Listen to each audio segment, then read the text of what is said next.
I absolutely agree with the substance of the question.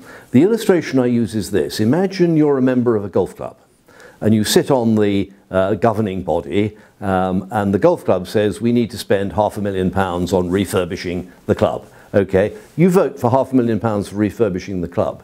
Then 6 months later, you decide to resign from the golf club.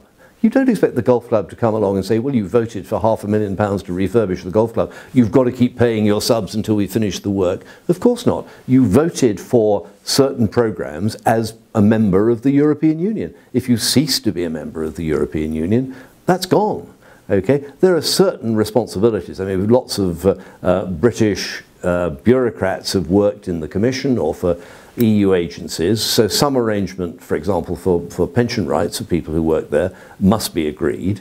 And it could be that Britain will want to buy in voluntarily to other programs. I mean, if you take, for example, the Erasmus program, there are countries that are not members of the EU, but that are part of Erasmus. I think Israel is. And we'll want to think about that, but it will be a specific piece of activity that we pay for in terms of what it's worth. The idea that we suddenly have to pay a huge amount of money for ongoing programs that we are no longer part of is absolutely absurd. In fact, there is the reverse argument that the European Union owns an enormous amount of assets. This building we're sitting in now, the Strasbourg Parliament, all over the place, these very valuable pieces of real estate.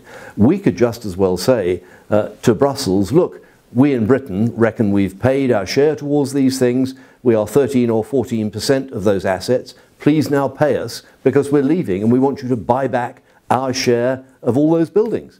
I don't think we're going to do that, but we could make that argument. And I think their argument is extremely weak. We must start from the proposition that we simply want a free trade deal. We don't want them coming and saying, we've got to have free movement. You know, EU has a free trade deal with Korea. There's no free movement in it. We don't want them saying, oh, well, you've got to leave us free access to your fishing grounds. Sorry, there are fishing grounds. We're talking simply about a free trade agreement.